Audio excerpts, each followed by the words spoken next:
You're listening to the Scaling Culture Podcast, where we sit down with thought leaders who share their experiences building incredible workplace cultures. Shawn Johal is the founder of Elevation Coach, co-founder of Dal's Lighting, a scaling up certified coach, and former Entrepreneurs Organization president based out of Montreal. Shawn works with entrepreneurs in their businesses to help accelerate their growth while finding personal balance and happiness. He actively participates in mentoring programs, helping young entrepreneurs prove both as business leaders and individuals. In today's discussion, Shawn talks about what's critical to becoming a more confident and happy leader. Welcome to another episode of the Scaling Culture Podcast. I'm with myself, Ron Lovett, and our guest, Shawn Johal. Shawn, welcome to the Scaling Culture Podcast. I'm super pumped to have you on today. Thank you for having me. I am very excited to be here. And Shawn has a business, Elevation, which I follow online. I love your content, Shawn. I know you're very passionate about being a business coach. I know you're a certified scaling up coach, and I think that was almost what originally brought us together. Is that in the scaling up world, correct? Yeah, exactly. Well, we met through EO, I think a couple of years ago, but very softly. And then recently with Vern and all the great work you've been doing through scaling up, we had a chance to talk again and connect again. Yeah. Well, look, I'm excited to jump into some stuff today because I follow you online. I love your content. You've got great stuff coming out. And so I would encourage anyone to follow you on LinkedIn or on other platforms. You're on Twitter, probably. Absolutely. Yeah. LinkedIn is really where I spend most of my time. It's right. I've become pretty obsessive with it. I think it's such a great place to post, both business content, but also bring in a little bit of that personal development side as well. Yeah. So look, I'm going to just kind of jump in, Shawn. I know, this theme of happiness and leader happiness, because everybody, it seems like the old version was work-life balance and you'll be happy. What do you think about that? And tell me more about, your thoughts on, the playbook for a leader to be happier individual. Absolutely. Great question. It's interesting, the work-life balance angle. I think, a lot of people talk about it. Most people don't believe in it. I think there's a choice to be made there. When I came back from my previous business, the first family business we had ended up going bankrupt. And it was a very stressful business, super high growth, public company. And, everything was about presenting numbers, was just working midnight oil. We were all putting in, 12, 14 hours a day. And it burnt a lot of us out. And when I started my new business, which was an LED lighting business back in 2009, my business partner and I, and he's my brother-in-law as well, so we kind of had that family tie-in. We actually made a very conscious decision to have a business, and we would sacrifice some potential growth for more balance because we didn't have it in our previous Tough choice to make. Exactly. And so, what we explained that to employees as well. So we'd hire people and we'd say, listen, you're here 8:30 to 5, work hard, do the best you can, but we don't have any expectations for you to work in the evenings, to work on the weekends. I think that was good for the type of people we wanted to bring in. Mm-hmm. That being said, I think that if you're following your passion, so if you're actually doing something that you really love, and there's a lot more to that element, I don't think it's so as easy as just following your passion. I think there is an opportunity to, put in endless hours because they won't feel like work. And so, every time you're touching that stuff that you're doing, on a professional side, if you really love what you're doing, you can just put in endless hours and have boundless energy, right? Well, this is it because, and I certainly think about this myself. One question I kind of ask myself and kind of ask the universe is, can you build an incredible business without being obsessed about it? Can you do that? And if you're obsessed about it, by the way, then other things are going to fall. Even your own, your ability to be present is going to fall. Because you're going to wake up and think about it. Not going to wake. You're going to up at night thinking about it. You'll wake up thinking about it. Someone's talking to you. You're thinking about it. That has happened to me multiple times. It certainly doesn't feel balanced. What are your thoughts? Can based on that? But there's an amount of happiness that's in there as well. Does that make sense? Do you need to be obsessive to grow an incredible company or have people around you? Yeah, it's a fantastic question, Ron. I think I think there's so much choice that needs to be made in all this conscious decision making, which a lot of us don't make. When most of us start our businesses, what I notice happening most of the time is that you have an idea, you have a path to revenue of some type, and then you just go all in, right? You're not really thinking this through. You're not being deliberate about what you're trying to accomplish. You're just trying to get this thing off the ground, And then you have all kinds of challenges, cash flow and people, and the wrong people in the wrong seats. You have no strategy. You're just trying to get that next order and get paid by your client. Yeah. And then after a few years of feeling kind of stressed out by it, then we see a lot of entrepreneurs starting to try to structure their lives and their businesses in a better way. So, I think inherently as an entrepreneur, often you're going in there with the expectation that it's going to be challenging and you're going to live some stress. Mm-hmm. However, I think where there's something lacking big time is in that level of being really conscious about the way you live your life outside of your business. Right. Most of us have families, most of us have friends. When we're entrepreneurs, they often merge, right? We're both part of the entrepreneurs organization. It's funny how those people end up becoming a lot of times our best friends because they get what we're going through. Mm-hmm. But at the same time, where I see a big problem happening with that balance issue that you're talking about is taking your work back into your personal life. Mm-hmm. And to me, that's a no-go. And I think it causes massive problems. Divorce rates are continuing to climb, and children's unhappiness and obsessiveness with electronics is climbing as well. And that's because a lot of parents, leaders, entrepreneurs don't have that same energy when they go back home. And so the question is, how are you going to make that deliberate decision? How are you going to make sure you have the same presence and energy at home as you have in your business or as a leader? I know we talked a little bit about this when I was a guest on your podcast, and I'm curious. How does someone make the shift without hitting rock bottom? Because usually sometimes change happens at rock bottom. My wife's going to leave me. I need to do something. My kids they're having challenges, so this is huge, like, boom, I need to make a huge decision. How are you coaching leaders to not go that far, to not hit rock bottom, but to make a shift halfway through the process Absolutely. Great question. It's a challenge. It's a challenge because the first question is, does the entrepreneur and does the leader want to do it? You know what I mean? Because sometimes we think we want to, but a lot of times, unfortunately, I meet leaders and entrepreneurs that prefer to be at work and even being in their personal life. So, first thing we have to do is, okay, what is it you're trying to accomplish? What are your goals? And we always look at the 4 buckets, right? You have your personal goals, you have your business goals, you have your community goals, and then, your family goals as well, which are separate from personal. That's not the same. So you got to be able to separate those two differently. Mm-hmm. You have your personal life, but your family is not who you are personally.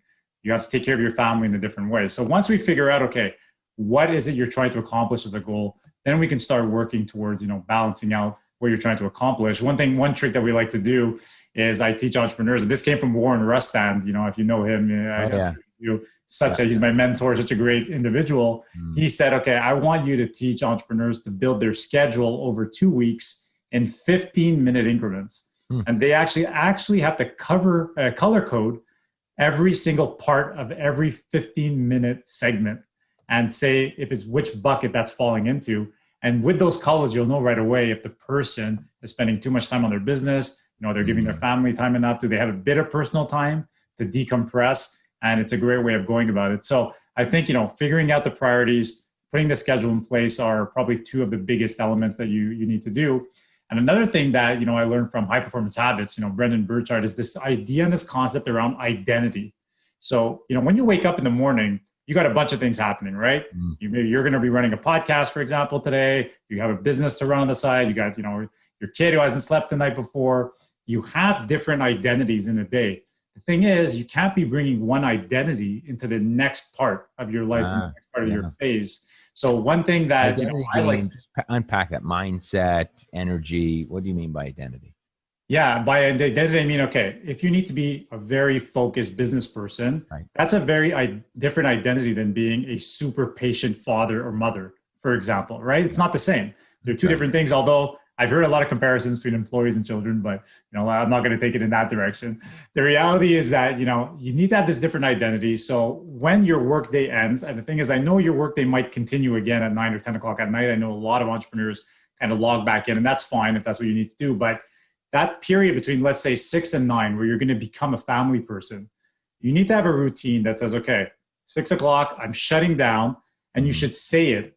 Literally say it, Ron. I know it sounds totally weird and cheesy, but say out loud, shut down complete.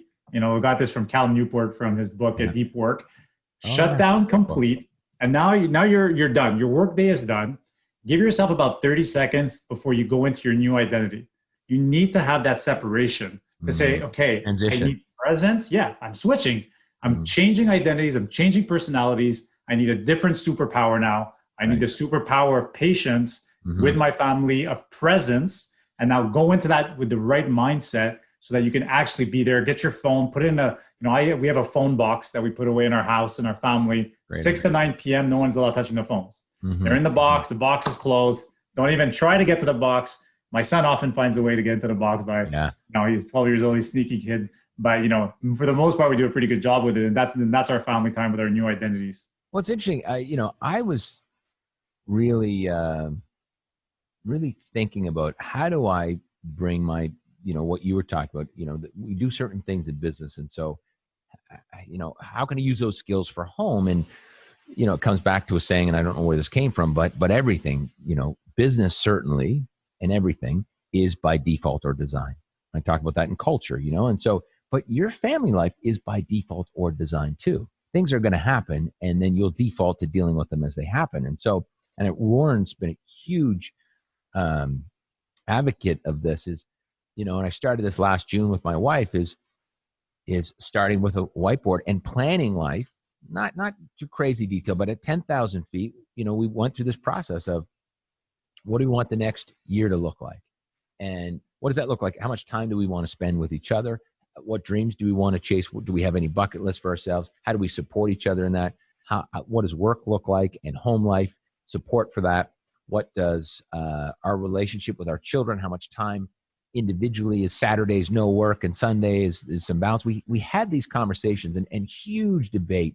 My wife comes from a great family where their parents did a phenomenal job. And so my wife's thought was, look, it'll just happen. We're good people. It'll just happen. And I'm saying, no, it won't just happen. Like life's different and there's different things happening. And so it's either going to control us or we can try to, be in control of it. And so we certainly butted heads a lot on the process, but, and I think a mistake I made or we made was doing that for a year. We have young kids under 4 and every quarter is changing so rapidly. I would have went back and now I try to implement this at a quarterly basis. What are your thoughts? Is that too much into the weeds to do in your family life? What do you think? I think it's amazing, Ron. I think, you and I are big believers of this concept and, we both, believe in everything that Warren teaches us. Being, again, like really deliberate about your personal life and your personal vision is huge. Like if you're not doing that, how do you expect to have the life that you want and you desire? And so many people, first of all, a lot of people don't do it in their business, which is absolutely necessary, but no one really does it in their personal and family lives, which is also as important. So this concept that you have of, building this life by design, putting in place your goals, understanding what your bucket list is, what your dreams are for each other. Once you have that, it's so much easier to start going small step by small step, we call them baby steps, and just work towards those goals. Yeah. So I'm with you 100% on that. I think it's massive. Great. And let me go to, business culture. So first question, the clients you're dealing with, is there any correlation between the individual entrepreneur that he or she is kind of happy and I don't know if balance is the word, and so that they have a stronger culture or happy at work or not? What are you seeing? So there's an absolute correlation, but let me tell you, and you might have noticed this through EO, not only with the clients that I work with, but if I look at even the entrepreneurs that are around me, when I really learned this lesson was the first year I joined EO, which was in 2010. And we do the one word open, right? And I integrated this with my clients too. And the one word open, I'd say to you 98% of the time is something negative. It's stressed, overwhelmed, overworked, pressure, freaking out, can't keep up. These are the type of words that you're hearing. And it was really shocking to me because I have a diagnosed positivity bias. It's actually diagnosed. And it might sound amazing, but it's never good to be on any extreme. And so I don't see any blind spots, So for me, everything's just amazing. And, it's something the bridge could be falling and I'm just why you like my book so much. It's a blind spot. Exactly. Your book was phenomenal. That's no question. That wasn't a blind spot. But, all this to say that the majority of times I see entrepreneurs are very unhappy. And then what happens is they're stressed out and they're usually projecting that into their company, into their business. Right. And there really is this philosophy that, that's just the way it is running a business. It's tough. It's challenging. We're going to be unhappy. Mm-hmm. I totally disagree with that. I think that, running a business should be a fun experience because this concept that you're going to be happy the day you sell, that's nonsense. Like, maybe 1 out of 100 entrepreneurs will just have this incredible, crazy exit and they'll be so happy and everything will be great. Most of the time, this is a draining slog, or you're just going through it. It's a hustle every single day. Yeah. But you need to be happy during the entire process, not just at the end of it. And so, to be honest with you, as a coach who's going in there, and when I do a lot of my pitches, the first part of my pitch is saying, you know what, I've implemented scaling up for the last 7 years in my own business. Here are the incredible results we've had: tripled revenue, tripled bottom line, 10 times the valuation. I can help you do that, number one. But more importantly, I know how to take you from being stressed out, overworked, and freaking out, and I'll take you to a level of happiness where you'll actually love your business. You won't be working as much in it. You'll be working more on it, but your level of happiness will absolutely go up. And that's one of my pitches, to be honest with you, Ron. I explain to them, I'm going to teach you how to be happier in your business every single day. So let's go a level down now into the entrepreneur who brings, their energy, they project themselves into their culture. What are you seeing with your clients? What are some of the best cultures you've seen and most challenging cultures? And is there a correlation with culture and results in business? What are you seeing? The correlation is absolutely crucial. I would say to you that, again, maybe 95% of the time, there's a direct correlation between the quality of the team and the quality of their happiness and how well the company's doing. Right. That's for sure. The only exception I ever see is when the company has such an amazing product that's revolutionary. Right. And, the product is so in demand that they don't really care about what they kind of have as infrastructure after that. But the majority of the time, the correlation is very, very direct between the two. If you want to build an amazing attributes of that, sorry, maybe you're about to say that. Sorry, go ahead. Absolutely. Yeah, the attributes are very key. First of all, employees understand the vision. So that's number one. They know where this company is going. And by the way, the vision is not financial. Right. I got to get entrepreneurs away from that. The majority of the time I go into businesses, I say, what's your long-term goal? I hear a number. I said, do you understand that that number means nothing to anyone except yourself? Okay. You are the only person who gives a crap about getting to 100 million, to 50 million, to $1 billion. That is not going to help anybody in this business. I said, we're going to get away from that. We're not talking about no number. That's nonsense. Okay. We're going to focus in on a long-term vision, a BHAG, a big, hairy, audacious goal that is non-financial. It's going to inspire your entire team. So number one, you got to build a vision. Then something you believe in tremendously, I know, is values. So are you teaching and building the values? By the way, they should be built with the employees. So not be given to the employees. You need to build it with the employees. And I always say values are based on three things. Can you use them to hire? Can you use them to fire? And can you use them as the golden compass, for an employee to know what to do in a difficult situation? Mm-hmm. And the third thing, and this, I don't know if you know Robert Glazer from. Yeah, I know. I Robert's had him at our chapter. Yeah. Yeah. Amazing speaker, amazing author. He taught us something in our business. My business partner is in a quantum leap forum with him. I'll never thank Robert enough for what he taught us. He taught us how to give employees success outcomes. And what that means is you tell them, okay, by the way, over the next year, here's what success looks like for you in 6 months. And here's what it looks like in 12 months. And you're actually going to write it in a story format where it's something they've already accomplished. Ooh, so you're telling them the story of their success, and now they can visualize what it's going to take to be successful. Very cool. I love that. To me, that's changed everything. We do it on the scorecards for an employee every year, and we do it on job descriptions. Just to tell you how powerful this really is, Ron, I just hired my first employee in my new coaching business. And we got 50 employees over in the lighting business, but my first one in the new coaching business, I needed a digital marketing coordinator. I use this idea of building, these success outcomes, because for me, that vision for the employee to get them to that level of satisfaction and happiness is so important. I put out the job description on LinkedIn. 72 hours, I got 247 job applications. Wow. The digital marketing coordinator. I shut down the role because I just had too many great applications. So it cost me $181 to find who is now, and I'll say her name. Her name is Aniela. She's starting very shortly. And she is going to be an employee who came from this, this process of giving employees a roadmap to success, which I think is so important in a company culture. But sorry, so you wrote the story. Just walk me through that. What did you do?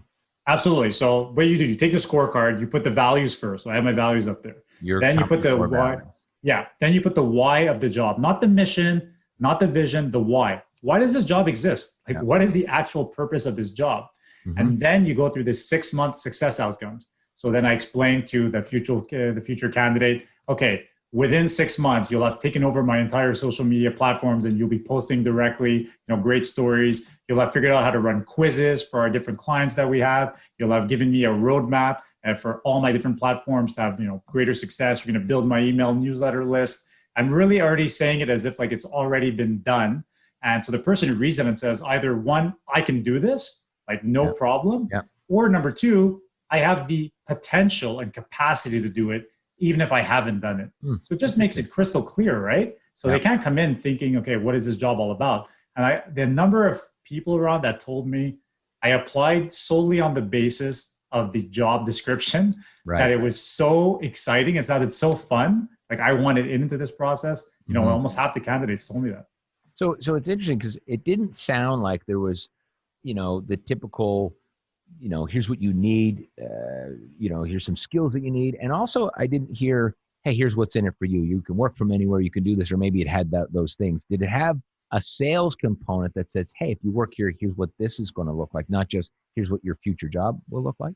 So the last elements that we always like to add are the top 5 responsibilities. And again, I always try to explain to people and my clients who implement this, don't go micro. Like no one wants to hear that they're going to be, going and doing a check run, or they're going to be like printing things off a photocopier, for God's sakes. Like just get to the point of like those top 5 key things they need to do. And yes, we do put in a part that we call competencies. And you always make sure the competencies are based on the role and not obviously a person specifically. And you make sure the person fits into these competencies. What's really cool is that when you do that for existing employees, because it's the same scorecard, which is really cool. It's the same one for a new job and an existing job. When you do it for an existing job, you have the core competencies. The employee can say, okay, I'm really good at these, yellow, green, red, like it's very simple process. Am I good at this? Am I not good at this? And by the way, if there's a couple of competencies they don't have, now you as the direct manager has the responsibility to develop your employee on those competencies. So that's where a development plan comes in after this. It's very, very easy to follow.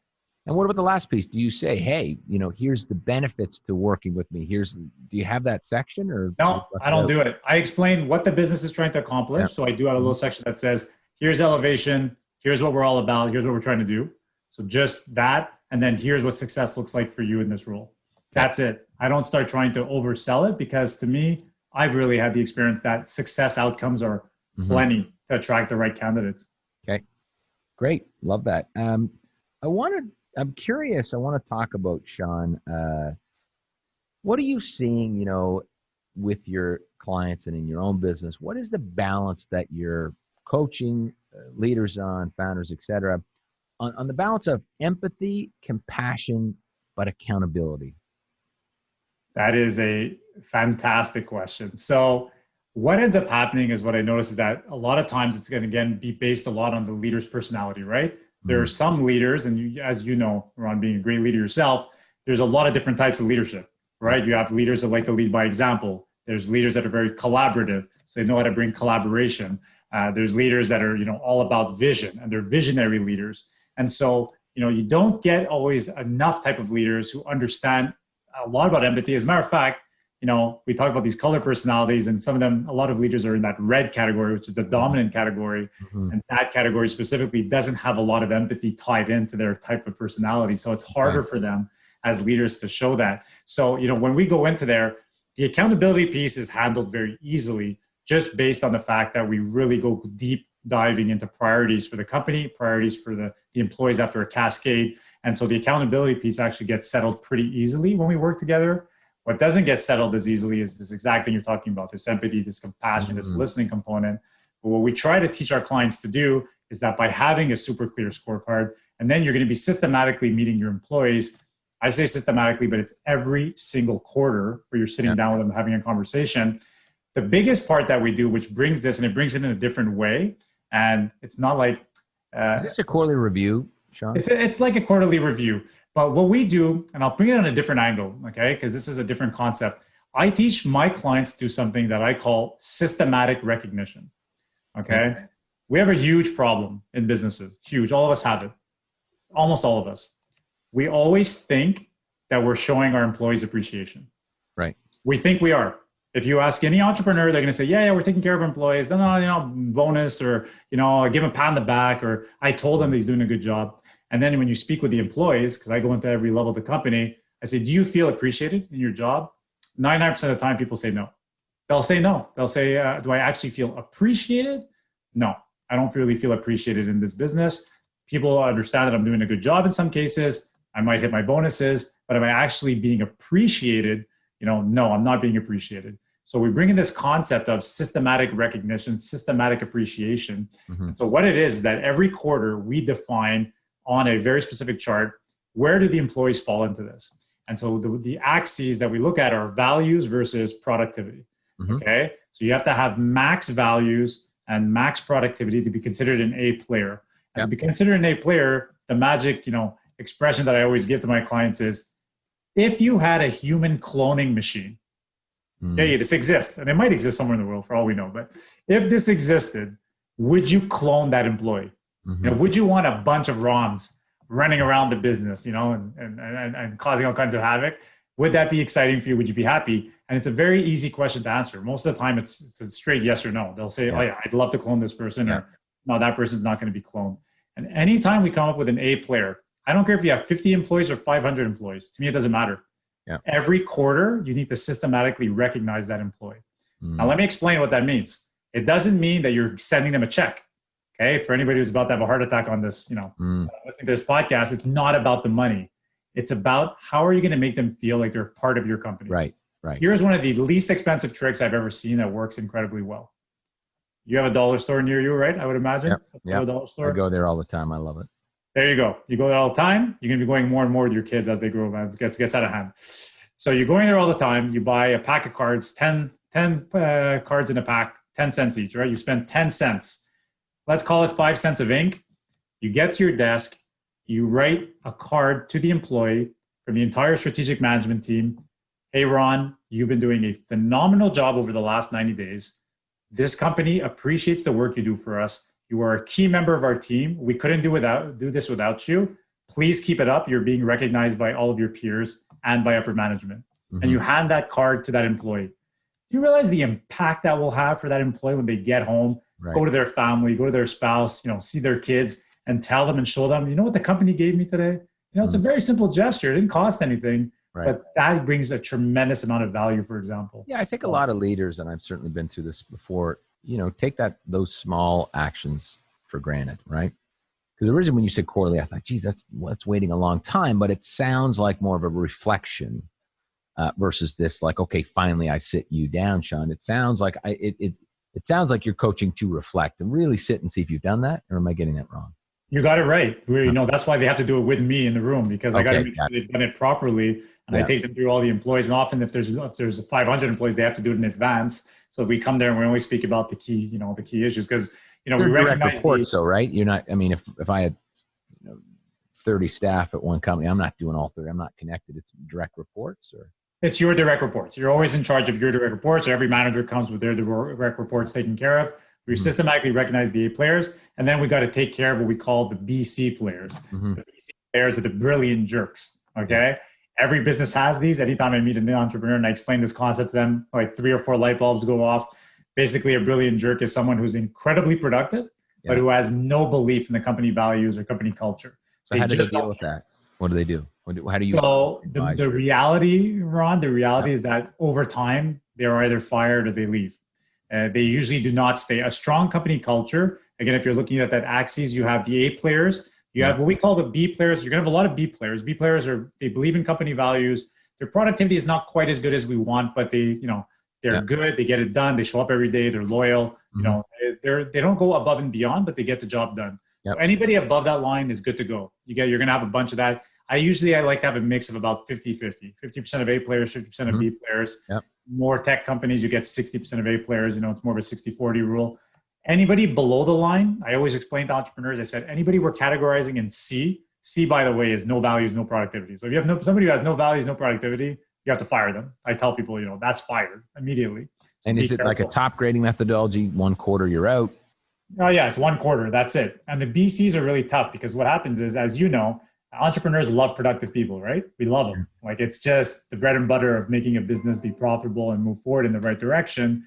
And what happens is, unfortunately, a lot of times these VCs are protected. So we're going to protect them. We're going to say, you know what? No, we can't let Ron go. Ron gets out 1,000 orders an hour. there's no way we could live and survive as a business without Ron. And I'll say, you know what? Ron does get out 1,000 orders an hour, but Ron is causing poisonous, bringing cancer into 7 different departments. Right. He's telling his, colleagues to F off most of the day, Causing and turnover, he won't take any feedback. And I said, that's causing employee morale to go way down. It's killing your company culture.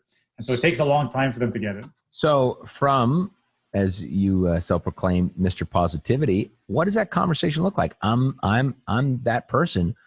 You've gone through this process. I'm not working out. You know that my values are low, my productivity is high. What does that look like? Give it to me. Sit me down. Okay, so I sit down with Ron. I explain to Ron. I say, listen, we have company core values. You already know. By the way, the company core values are part of the quarterly discussions. So I always give my clients a one sheet where you have the core values, 3 SMART goals. That's all we look at. That's all the employee gets per quarter. Follow the values, hit these 3 metrics, and you're good to go. You'll be able to stay here forever. So we're going to sit down and say, regardless of those 3 metrics, you have to do as well in the company core values. And now the company core values are written there, 3 to 5 of them, whatever you have. And now there's going to be a color code. And if there's red in any of the company core values, that leads to a warning. You did not follow these X company core values. Unfortunately, you're getting either a verbal warning or a written warning, because part of our company is to follow company core values. There's no negotiating on that. That is not an option. That is part of your job description. Now, what's sneaky and happens is that BC players are super smart. So what'll happen is they will start living your core values. Usually it lasts a month or 2, but it doesn't last very long because they're smart enough to kind of act nice for a little while, but then a lot of times they'll come back to their old ways. And that's why we do it quarterly. So when you see it, after 1 or 2 or 3 quarters, that big red dot on their name, and it's happened a couple of quarters in a row, that's when we know that we have to put an action plan in place. Let me give you an example. So let's say you sat me down and my value violation was, in part of the values, I need to coach my peers to improve. And I'm not coaching my team. And so you say, look, Ron, it's part of the values. You're gonna give me a written warning. And tell me, I want to stop there because I don't agree with written warning.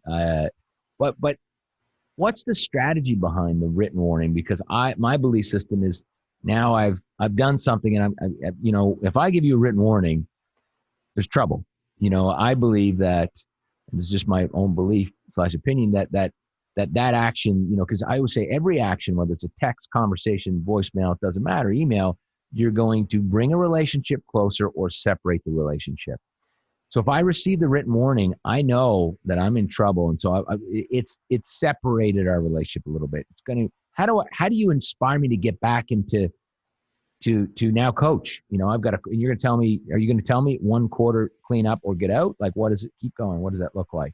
So here's the tricky thing, Ron, and I love the way you're saying that. And I actually agree with you on the written warning part. Most of the time, once that written warning's out there, it can never be taken back. Yeah. And the majority of employees don't ever get over that written warning, right? They get disgruntled. They're pretty unhappy. That's right. They take that home too. Like you did great for the company letter. The written warning goes home, with them. Yeah, absolutely. So here's the thing. When I'm talking to my clients about this, they know that, right? They know that a written warning is going to cause a lot of problems, and most likely there's no more future. The thing is, the written warning is more just a precursor to letting that employee go. Right. At the end of the day, that's really what it is. You're doing it in a legal way to be careful, because you don't want to just fire people left, right, and center. You got to do it the right way. And I explain to people, yes, that written warning is likely going to mean that this person will either leave on their own, or you're going to have to fire them down the line. So a lot of times, because you protect these brilliant jerks, a lot of people won't even get to that point, meaning they won't do it. Because I've seen people protect brilliant jerks for years, not just quarters. I mean, I see it happen for 2, 3, 4 years. Of course. In my own business, we protected a brilliant jerk for 4 years. We did it. I made that mistake. My business partner, we were arguing. It was just a productivity machine. And one day, that person ended up actually leaving on their own because we had changed the company culture so much and brought in so many other A players that they didn't feel part of the culture anymore. But I agree with you. Once you get that written warning, I mean, that's very difficult to get over. It's back to this like empathy, compassion versus accountability a little bit. And, I've always taken, not always, because it certainly took a long time to get to this place. And I've certainly butted heads with lots of HR internal management that work for us, which the belief for them is cover your butt, get it in writing, or you'll be in trouble. And in some cultures, I think that is correct. And that's an important piece of paper to have. Interesting enough, in my I'm 41 now. In my 20 years of being an entrepreneur, I've never issued a written warning ever to anybody. I've never had one piece of paper. And some people are like, what? What do you mean? You had, close to 3,000 staff in the security world. I've always taken, and I'm curious of your thoughts on this, I always take a very different approach to try to get to a result. So what that conversation for me looks like is, okay, Shawn, whether it was, let's go back to coaching. We need you to coach your team. It's part of our values, and it's important for them. It's important for the company. And so I'm going to really give you the why here. And it's critical for the role you're in, because you're in a leadership role. So what I'd like to do is agree that, over the next 3 months, if we can't get you there, if you can't naturally, and I will support you through that. We'll hear some podcasts, here's someone to talk to, et cetera, et cetera. So from a compassionate standpoint, I'm going to support you. And you know that my intention is that you become the best coach possible in this organization. We talked about this in your podcast. So I have a good intention. But I'll also bounce that with reality, which is, but Shawn, let's talk about the end here. If we can't get you there, if you're not interested, you can't get to a place where the company needs you, then let's agree that we're going to part ways. Let's agree. Does that make sense to you? And if you part ways, Shawn, that doesn't mean, hey, your stuff's going to be in a box at the 90-day mark. It means let's have a conversation knowing it didn't work out, and how can we help you move to your next opportunity? That's been my approach. And I'll tell you, no one's ever taken me to the tenancy board. No one's ever taken me. I've never had a lawyer write me to say, you've let Shawn go and how dare you, and we're going to sue you. I've never had that. And am I lucky? What are your thoughts? It's a great question. I think I don't want to say that you're lucky. I think you in particular, have a very, very unique leadership style, Ron. And I can just see, one of your employees in that room with you having that conversation. I think what's not to be taken lightly and to not to be overstated is the fact that you have that ability, because you have empathy, you have strong leadership skills. I see a lot of entrepreneurs that don't have that. They're not able to have the conversation that you just told me. Right. Now you're asking because a lot of people don't have the outrageous empowerment model. A lot of people have middle management. Now I'm teaching a lot of middle managers to have these discussions, and it's very challenging for them to do so. And so, the mechanism that we've come out with is, try to do it in such a way where it's humane and you're really having that conversation. Yeah. And I really need to identify with them if this person truly is a brilliant jerk, because sometimes they could be misdiagnosed as well. I'll give you an example. If you have these layers of management, let's say the manager is the brilliant jerk, and now he has an employee working for him who's also a brilliant jerk. It might not even be brilliant. It could just be a jerk. Exactly, right? It's just jerk. But jerk is easy. You could just deal with the jerks. But when they're brilliant, that's where it's tough. But let's say you have that weird structure where you've accidentally put a manager in place who has the wrong values and doesn't believe in what the company's trying to do. And you remove that manager, however you're going to go about it. And now you put an A-player manager with that brilliant jerk. Then I've often seen those people in those BC positions change their mindset, get on board with the accountability. Yeah. That's about the only time I see it happen, is when they now be given an amazing leader who's inspiring them, teaching them the right way, coaching them the right way, and then they're able to make that shift. But for the most part, these people are not, they believe so much in their own abilities, right? Because they are productive. So they're saying, what the hell are you complaining about? Right. I'm producing 10 times more than this guy, and this girl. Why are you giving me a hard time? But then it's to hammer in and say, well, listen, that's not enough. Like you said, we're here, we're a team. We need you to be on board with our vision. We need you to believe in what we're doing. The thing is, a lot of times those conversations don't end up in the right place.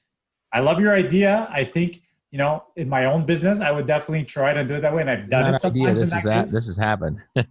Yes, it's actually happened. But sometimes it's a little more challenging to teach my clients to do it that way. And I'm not stating they should do that. I was just my own experience. No, but it's a great point. It's a good debate. That's for sure. It is. Yeah, I have it all the time with people. So I want to wrap with this, Shawn. Breakdown. Give me the breakdown of what makes a happy leader. What does that look like? Let's go back to the beginning. Absolutely great question. Happy leader. What does it take to be a happy leader? Number one, self-awareness. Okay, you talked a little bit about the whole empathy, compassion. You need to have empathy and compassion for yourself. Okay, stop being so hard on yourself. Understand where you're at with your levels of stress. Take a moment to do introspection. You need to change your routines. Okay, you need to stop starting your day with news and emails and all that crap. You got to give yourself, 15 to 20 minutes to start your day on the right foot. What does that mean? It's different for different people. Do some gratitude journaling, get some positive vibes, do some positive reading. do a bit of meditation, do a bit of stretching and visualization. Stop starting your day by integrating something into your life that's going to cause you stress, anxiety, and frustration. Start with chaos. Boom, alarm goes off. Go, go, go, go, go, right? That's what it is. And most people are grabbing that phone right away. And whether you want to see something in the news about Trump or, our current government, or you want to see something about, in your emails that someone's upset or someone needs something taken care of right away, where is that putting your mindset for the day? It's putting you in the completely wrong zone. Mm-hmm. So that's the first thing you have to do. The second thing is you have to have check-in points during the day. So this is a trick that I've learned recently. You should be setting your alarm every morning 3 times in the day. Okay. In moments where you're not in important meetings or in a podcast, for example. Yeah. And when that alarm goes off, it's a sign that you need to take a step back and you need to do a body check-in. Are you stressed right now? Can you relax? Are you feeling tense? Yeah. Get outside, take a walk, go take some air, take a step back to have 2 steps forward. I think that's huge. Yeah. And then, another part of it is also the identity shift that we spoke about. Learn to separate identities. Don't take that stress from work back into your personal life. Mm-hmm. Learn to change identities. Our brains are very powerful things, right, Ron? Like we can do that. Like it's not that complicated. Mm-hmm. It's just something you have to learn and teach yourself. Mm-hmm. And then the final thing I'd say is that evening routine is also very key. You should be doing, you're about to marinate for 8 hours, right, into your sleep. Don't fall asleep with some crazy Netflix show. Don't fall asleep with an angry email to, a colleague or some supplier who screwed you over. Do something positive before you go to sleep. Try to end it on the right note. I have 2 really funny sleep stories. So last night I had a dream that the old owner of the house that I found like this little secret compartment, and I found a bunch of money, like bags of money. And I was like, oh God, because I know him. And I was like, yeah, but he was actually it was someone who lived there for 2 years in between. He's a local entrepreneur, a mentor of mine, John Risley. And I'm just like, oh, so in my dream, I'm like, he probably doesn't know this was here. I'm struggling with like, what am I going to do? So I woke up so stressed out. I'm like, should I just go right down to his house? Maybe it's not his. I don't know. Maybe. And it was awful. And my second thing, which I was telling Amanda the story, I had a mattress that, because sleep is so important to me. And so I wanted to buy a really nice mattress. And so 6-7 years ago, a friend of mine's brother works at Sleep Country. So I got a rocking price on the top mattress you could get. So doing these gel foam things.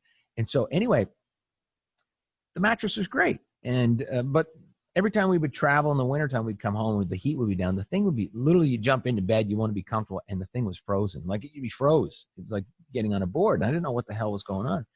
And so we moved that was a few places ago. We moved to our place where we just lived there for 3 years. Same thing. I'm like, it's fine, but it's not good when it's cold. And so we just moved last week, as I mentioned. And my wife and I get on the mattress and I'm like, wow, this is I said, did you put a pillow top on top of this? And she said, no, it's very comfortable.